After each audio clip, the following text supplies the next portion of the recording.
റെസ്ലിംഗില് sub junior വിഭാഗത്തില് ഒരു ഒരു പെൺപുലിയാണ് ഞാൻ പ്രേക്ഷകർക്ക് മുന്നിൽ പരിചയപ്പെടുത്തുന്നത്. ഇതൾ എന്നാണ് പേര്, കോഴിക്കോട് നിന്നാണ് സ്വദേശം. അപ്പം വളരെ കംബാക്ക് എന്ന് പറഞ്ഞ ഒരു വളരെ സൂപ്പറായ മത്സരമാണ് കുട്ടിയുടെ നേരത്തെ കഴിഞ്ഞത്.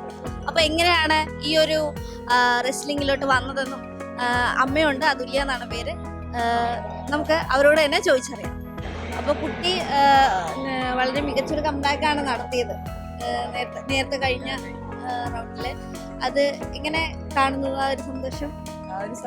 അവളുടെ ഒരു പ്രയത്നം തന്നെയാണ്, അവളുടെ ഇഷ്ടമാണ് ഈ ഒരു ഫീൽഡിലേക്ക് വരണം എന്നുള്ളത്. അതായത് അവളെ LP സ്കൂള് 4ാം ക്ലാസ് പഠിക്കുമ്പോൾ ഇങ്ങനെ ഒരു സെലക്ഷൻ ജൂഡോക്കാന്ന് പറഞ്ഞ ഒരു ഗവൺമെന്റിന്റെ പദ്ധതിയുടെ ഭാഗമായിട്ടാണ് ഈ ഒരു സെലക്ഷന് പോയത്. അപ്പോൾ ജൂഡോന് വേണ്ടിയിട്ടായിരുന്നു പ്രാക്ടീസ്. അതില് കോച്ച് ഫാസാറാണ് റെസ്ലിംഗിന്റെ ഞങ്ങളെ കഴിവ് കണ്ടെത്തുകയും അതിന്റെ പ്രാക്ടീസ് നൽകുകയൊക്കെ ചെയ്തത്.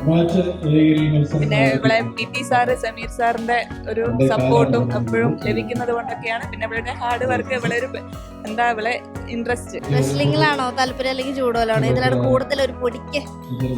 അത് കൂടുതൽ കിട്ടുന്നത് റെസ്ലിംഗിനൊക്കെയാണ്. പക്ഷെ ജൂഡോ ആണ് എന്റെ ഇവന്റ്. പക്ഷെ ഞാൻ റെസ്ലിംഗിനും കൂടി മത്സരിക്കുന്നതേ ഉള്ളൂ. നേരത്തെ എങ്ങനെ ഉണ്ടായിരുന്നു എതിരാളിയുടെ ആ ഒരു എക്സ്പീരിയൻസ്? എങ്ങനെയാണ്? ഞങ്ങളിപ്പോ കാണുകയാണല്ലോ ചെയ്യുക. മോളുടെ ഒരു പോയിന്റ് ഓഫ് വ്യൂ എങ്ങനെയാണ് ആ ഒരു എക്സ്പീരിയൻസ്? അപ്പൊ ഫാച്ചാർ പറഞ്ഞു എന്നോട് ഓക്ക് പോയിന്റ് അധികം കൊണ്ടൊക്കെ 8 പോയിന്റ് ഉണ്ടായിരുന്നു. അപ്പൊ ഞാൻ ഇപ്പോ 0 തന്നെ നിക്ക. അപ്പൊ ഫാച്ചാർ പറഞ്ഞു നല്ലോണം ചെയ്യ്. അപ്പൊ എന്തോ ഒരു ഭാഗ്യത്തിന് കിട്ടിയതെന്ന് തന്നെ വേണമെങ്കിൽ പറയാം. വളരെ ഒരു ആവേശകരമായിട്ടുള്ളൊരു മത്സരമായിരുന്നു കണ്ടത്.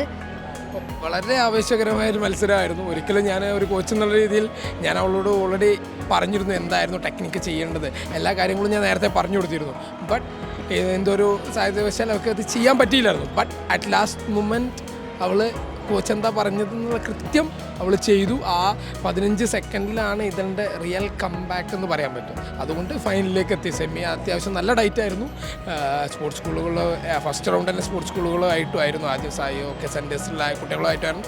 അതൊക്കെ ടൈറ്റായിരുന്നു. ബട്ട് സെമി ഒന്നും കൂടിയും ഞങ്ങൾ വിചാരിക്കുന്നതിനേക്കാൾ കൂടുതൽ ടൈറ്റായിരുന്നു. ബട്ട് 8 പോയിന്റ് ലോസ് ചെയ്തിട്ട് പോലും ലാസ്റ്റിലേക്ക് 1 സെക്കൻഡ് ബാക്കിയുള്ളപ്പോഴാണ് ഞങ്ങൾ കരസ്ഥമാക്കുന്നത്.